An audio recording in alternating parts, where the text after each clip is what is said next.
I'm here with Blueblood Thoroughbreds top Melbourne trainer Mick Price at his Caulfield stables to talk about our Zabeel filly that we have on offer.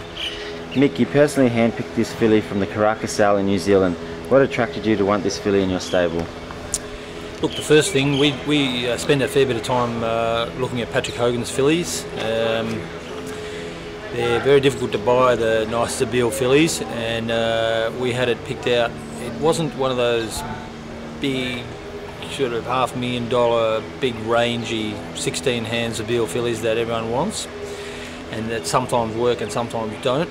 She's a bit of a different Zabeel filly. She's very sprightly, spunky on her feet, lighter. I think if you buy the Zabeels, you need to buy them the ones that are going to grow into something rather than the ones that are already too big, which is what we've done here. She also, I think she should be attractive to owners in the sense that not going to take forever to mature. You know, she's just, when you see her, when you look at her, she's just that sort of 12, 14, 16. You know, she's just lively, a bit stubborn, spunky filly, good temperament, but plenty of dash in her, you know. So being a Zabeel filly, she'll be very sought after as a broodmare when her racing career is over. Well, already Zabeel is leading the broodmare sires list as a you know, sire of mares that get good horses. I think he's in front of Dane Hill. He's very dominant. You see Atlantic Jewel and Ocean Park. He's very dominant. We've had a couple here, and usually get the Zabeel in them. You know, so you have to be a bit careful how you mate the Zabeel mares. I think you wouldn't want to mate them to too many sprinting stallions.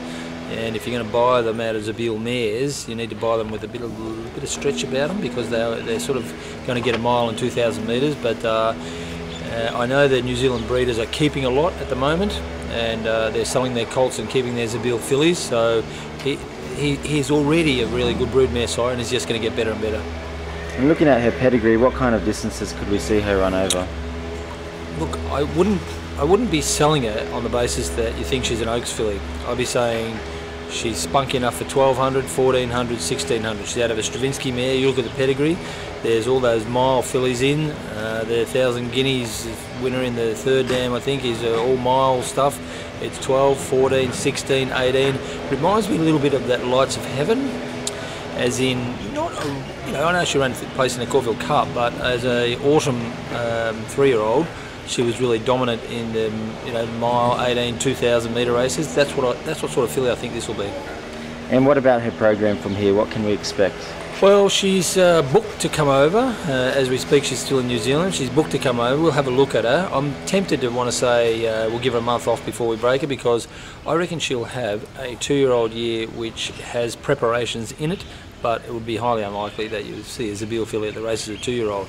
I would think that if we get a late run out of her as a latter 2-year-old, have her for the spring, and as a sort of 3-year-old filly, and then you'll see the best of her in the autumn as a 3-year-old filly. Well, we look forward to seeing her race with you in our Melbourne colours in the near future. Thanks for your time, Mick. Pleasure.